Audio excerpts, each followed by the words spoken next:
Commonwealth ಗೇಮ್ಸ್ನಲ್ಲಿ ಭಾರತೀಯರು ಪರಾಕ್ರಮವನ್ನ ಮೆರೆದಿದ್ದಾರೆ. ನಿನ್ನೆ ಒಂದೇ ದಿನ 8 ಚಿನ್ನದ ಪದಕವನ್ನ ಭಾರತೀಯರು ಗೆದ್ದು ಬೀಗಿದ್ದಾರೆ. ಬಾಕ್ಸಿಂಗ್ನಲ್ಲೇ 7 ಬಂಗಾರದ ಪದಕಗಳ ಬೇಟೆಯಾಡಿದ್ದಾರೆ.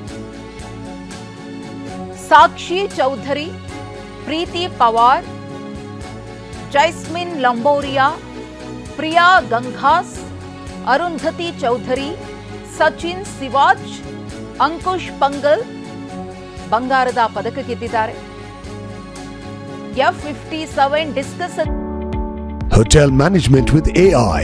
Join IIHM, International Institute of Hotel Management.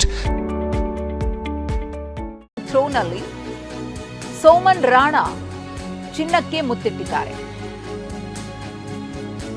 Para athlete Soman Rana F57 discus ಥ್ರೋನಲ್ಲಿ ಚಿನ್ನವನ್ನ ಗೆದ್ದಿದ್ದಾರೆ. ಬಾಕ್ಸಿಂಗ್ನಲ್ಲಿ ಚಿನ್ನದ ಪದಕವನ್ನ ಗೆದ್ದಂತಹ ಸಾಧಕರ ಫೋಟೋಸ್ ಅನ್ನು ಕೂಡ ಗಮನಿಸ್ತಾ ಇದ್ದೀರಿ. ಸಾಕ್ಷಿ ಚೌಧರಿ, ಪ್ರೀತಿ ಪವಾರ್, ಜೈಸ್ಮಿನ್, ಪ್ರಿಯಾ ಗಂಘಾಸ್. ಒಟ್ಟು ಬಾಕ್ಸಿಂಗ್ನಲ್ಲಿ ಭಾರತಕ್ಕೆ 7 ಬಂಗಾರದ ಪದಕಗಳು ಸಿಕ್ಕಿವೆ. ಡಿಸ್ಕಸ್ ಥ್ರೋನಲ್ಲಿ F57 ಡಿಸ್ಕಸ್ ಥ್ರೋನಲ್ಲಿ ಸೋಮನ್ ರಾಣಾ ಕೂಡ ಚಿನ್ನದ ಪದಕವನ್ನ ಗೆದ್ದಿದ್ದಾರೆ. ನಿನ್ನೆ ಒಂದೇ ದಿನ 5 ಬೆಳ್ಳಿ ಪದಕವನ್ನ ಭಾರತೀಯರು ಗೆದ್ದಿದ್ದಾರೆ. ಬಾಕ್ಸಿಂಗ್ನಲ್ಲೇ 3 ರಜತ ಪದಕವನ್ನ ಭಾರತ ಜಯಿಸಿದೆ. ಬಾಕ್ಸರ್ ಲವ್ಲಿನಾ ಬೋರ್ಗೊಹೈನ್, ಜಾಡುಮಣಿ ಸಿಂಗ್, ನರೇಂದರ್ ಬರ್ವಾಲ್ ಬೆಳ್ಳಿ ಪದಕವನ್ನ ಗೆದ್ದು ಸಂಭ್ರಮಿಸಿದ್ದಾರೆ. ಇನ್ನು F57 ಡಿಸ್ಕಸ್ ಥ್ರೋನಲ್ಲಿ ಶುಭಂ ಬೆಳ್ಳಿ ಪದಕವನ್ನ ಗೆದ್ದಿದ್ದಾರೆ. ಟ್ರಿಪಲ್ ಜಂಪ್ನಲ್ಲಿ ಪ್ರವೀಣ್ ಚಿತ್ರವೇಲ್ ಬೆಳ್ಳಿ ಪದಕವನ್ನ ಗೆದ್ದು ಬೀಗಿದ್ದಾರೆ. ಇದು ಬೆಳ್ಳಿ ಪದಕವನ್ನ ಗೆದ್ದವರ ಲಿಸ್ಟ್. ಇನ್ನು 5000 ಮೀಟರ್ ಓಟದಲ್ಲಿ ಕಂಚಿನ ಪದಕವನ್ನ ಗುಲ್ವೀರ್ ಸಿಂಗ್ ಅವರು ಗೆದ್ದುಕೊಂಡಿದ್ದಾರೆ. ಟ್ರಿಪಲ್ ಜಂಪ್ನಲ್ಲಿ ಸೆಲ್ವಪ್ರಭು ತಿರುಮರನ್ಗೆ ಕಂಚಿನ ಪದಕ ಸಿಕ್ಕಿದೆ.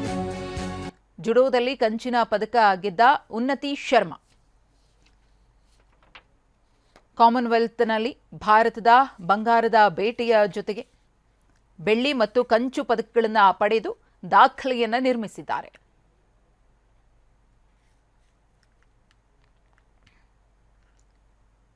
ಚಿನ್ನದ ಪದಕವನ್ನ ಬಾಕ್ಸಿಂಗ್ನಲ್ಲಿ ಗೆಲ್ಲಲಾಗಿದೆ. 7 ಮಂದಿ ಚಿನ್ನದ ಪದಕವನ್ನ ಬಾಕ್ಸಿಂಗ್ನಲ್ಲೇ ಗೆದ್ದು ಬೀಗಿದ್ದಾರೆ.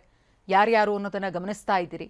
ಸಾಕ್ಷಿ ಚೌಧರಿ, ಪ್ರೀತಿ ಪವಾರ್, ಜೈಸ್ಮಿನ್, ಪ್ರಿಯಾ ಗಂಘಾಸ್, ಅರುಂಧತಿ, ಸಚಿನ್ ಸಿವಾಚ್, ಅಂಕುಶ್ ಪಂಗಲ್ ಬಾಕ್ಸರ್ಸ್ ಚಿನ್ನದ ಪದಕಕ್ಕೆ ಮುತ್ತಿಟ್ಟವರು.